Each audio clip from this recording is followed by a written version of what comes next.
Hello viewers, আসসালামু আলাইকুম। আজ আমি আপনাদের মাঝে সুন্দর একটি ভিডিও নিয়ে হাজির হয়েছি। অনেকেই অ্যানালগ মাল্টিমিটার কিনেছেন কিন্তু ব্যবহার জানেন না, তাই আজকে আমি আপনাদের সুবিধার্থে এই ভিডিওটি নিয়ে আসছি। দেখুন, আজকে অ্যানালগ মাল্টিমিটার সম্পর্কে এ টু জেড ধারণা দেবো। আপনারা এই ভিডিওটি যদি দেখতে পারেন অবশ্যই কন্টিনিউ করতে পারেন। আমি আজকে চ্যালেঞ্জ দিচ্ছি, আপনি অ্যানালগ মাল্টিমিটারের গুরু হয়ে যাবেন। তো চলুন দেখেন, আমি ডান দিক থেকে দেখে যাচ্ছি। এখানে লাল চিহ্ন দেওয়া আছে। লাল চিহ্ন আপনারা সবসময় জানেন যে লাল চিহ্ন ওই জায়গাতে দেওয়া হয় যেখানে আপনার বিপজ্জনক। তো এটা হচ্ছে, এখানে আবার এসি লেখা আছে, তার মানে এখানে কারেন্ট, যেটাকে আমরা ইলেকট্রিসিটি বা বিদ্যুৎ বলা হয়, সেই ইলেকট্রিসিটি বা বিদ্যুৎ ব্যবহার ক্ষেত্রে এটা ব্যবহার করা হয়। তো আপনারা যদি ইলেকট্রিসিটি বা বিদ্যুৎ ব্যবহার করতে চান, সেক্ষেত্রে আপনারা, আমাদের সাধারণত বাসা বাড়িতে ইলেকট্রিসিটি 220 থেকে 250 ভোল্ট হয়ে থাকে। তো আপনারা 1000 রেঞ্জে সেট করে দিয়ে আপনারা এই দুটো প্রোব কারেন্টের ভিতরে দিয়ে দিবেন, তাহলে কিন্তু সেক্ষেত্রে আপনারা ইলেকট্রিসিটির মানে কতটুকু ভোল্টেজ আছে সেক্ষেত্রে সেটা পরিমাপ করতে পারবেন। তবে সাবধানতার সাথে পরিমাপ করবেন। দেখছেন এখানে কিন্তু লাল চিহ্ন দেওয়া আছে। এরপর দেখেন এখানে লেখা আছে বাজাজ। বাজাজ তার মানে এখানে আপনারা এটা দিয়ে আপনারা বিভিন্ন ধরনের স্পিকার চেক করতে পারবেন, বিভিন্ন ধরনের জিনিসের কন্টিনিউটি চেক করতে পারবেন। এরপর দেখেন একটা চিহ্ন হচ্ছে ডায়োড চিহ্ন, এটা মানে ডায়োড চেক করতে পারবেন, ডায়োড পরিমাপ করতে পারবেন। আপনারা ডায়োড চিনেন অবশ্যই, আর না চিনলে আমার চ্যানেলে ভিডিও দেওয়া আছে, ওখান থেকে দেখে নেবেন যে ডায়োড কাকে বলা হয়। ডায়োড হচ্ছে একমুখীর জন্য ব্যবহার করা হয়, আবার বিদ্যুৎ সার্কিট তৈরির জন্য ব্যবহার করা যায়। এরপর আপনার এসি তৈরি করতে, এসি থেকে ডিসিতে পরিণত করার জন্য ডায়োড ব্যবহার করা হয়। এরপর দেখেন যে পরবর্তী দেওয়া আছে X10K, এরপর X1K, X100, X10 এবং X1। এরপর দেখেন এখানে লেখা আছে একটি ওহম চিহ্ন, তার মানে এটা রেজিস্ট্যান্স পরিমাপ করা হয়, রেজিস্ট্যান্সের একক হচ্ছে ওহম। তো আপনারা যখন পরিমাপ করবেন, রেজিস্টারের মান পরিমাপ করবেন, সেক্ষেত্রে আপনাদেরকে এই রেঞ্জে নিয়ে পরিমাপ করতে হবে। এই কাঠাটি ঘুরে এই রেঞ্জে নিয়ে আসবেন। ধরেন আমি যদি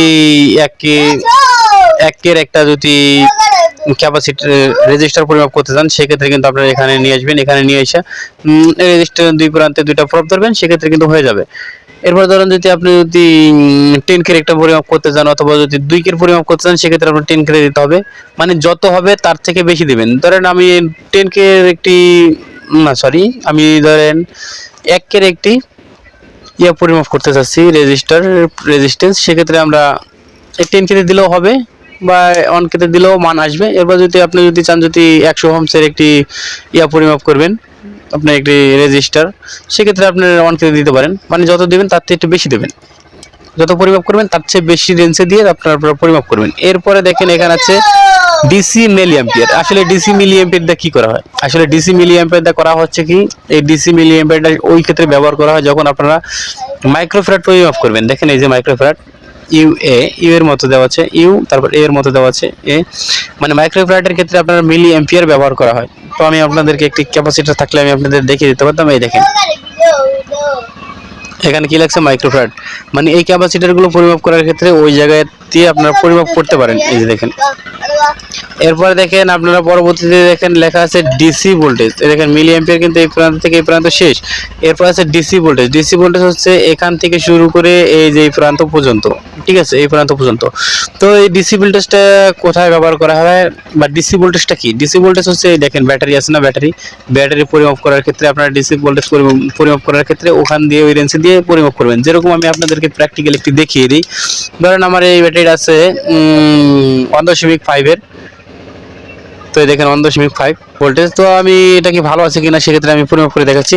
1.5 যেহেতু আছে, তাহলে আমি 2.5 দিয়ে পরিমাপ করতে পারি। এই দেখেন এই মাথাটা 2.5 নিলাম। তো এরপর দেখেন দুই প্রান্তে দুইটা ধরলাম। এরপর দেখেন রিডিংটা কি দিচ্ছে আপনারা দেখেন, দেখেন কত আসছে, সুন্দর করে দেখেন।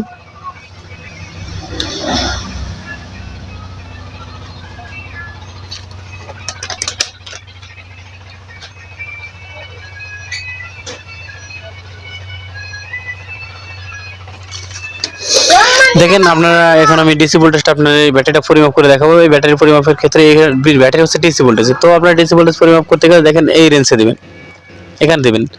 তো আমি ধরেন এটা পরিমাপ করবো, এটা আছে 1.5 ভোল্টের, আপনাদেরকে দেখালাম। এই দেখেন 1.5 ভোল্ট, এই 1.5 ভোল্ট আছে। তো আমরা এটা পরিমাপ করতে গেলে আমরা 1.5 ভোল্ট না, আমরা 10 ভোল্টে দিয়ে দিলাম। 10 ভোল্টে দেওয়ার পরে দেখেন আমরা দুই প্রান্তে দুইটা ধরলাম, প্লাসে প্লাস, মাইনাসে মাইনাস। এই দেখেন মাইনাসে মাইনাস, প্লাসে প্লাস ধরলাম। এই দেখেন আপনাদের কত আসে আপনারাই দেখে নিন। দেখেন 2 এর কিন্তু কম আসছে, তার মানে 1.5 ভোল্ট পুরা এটা ভালো আছে। আর যদি আপনি আপনি যদি একটি 9 ভোল্টের ব্যাটারি পরিমাপ করতে চান, দেখেন এটা কিন্তু 9 ভোল্টের ব্যাটারি, আমি এটা ইউজ করছি। তো এবার বলা যায় না কতটুকু কি আছে, আমি আপনাদেরকে পরিমাপ করে দেখাচ্ছি। প্লাসে প্লাস ধরবেন, মাইনাসে মাইনাস ধরবেন, দেখেন কত আসছে রেটিং। তার মানে এটা ব্যাটারি নষ্ট, কোনো রেটিং দিচ্ছে না। আমি ব্যাটারি ব্যবহৃত ব্যাটারি, তো 8টা ব্যাটারি দেখাই 9 ভোল্টের, যেটা একটু ব্যবহৃত কম। Thank you. এই দেখেন এটা প্লাসে প্লাস ধরবেন, মাইনাসে মাইনাস ধরবেন, দেখেন এটা আছে কত 6, দেখেন 6 আছে, 6 আছে। তো ভিউয়ার্স, আজকে আমি আপনাদেরকে মাল্টিমিটার সম্পর্কে একটু যে ধারণা দিলাম। তো পরবর্তী ভিডিওতে আমি এরকম আজকে যেরকম ডিসি ভোল্টেজ খালি ইনস্ট্রুমেন্ট পরিমাপ করে দেখালাম, ওই ক্ষেত্রে আমি সম্পূর্ণ রেঞ্জগুলোতে কোনটা দিয়ে কি পরিমাপ করা হয় এবং ইনস্ট্রুমেন্টগুলো একটু যে দেখিয়ে দেবো।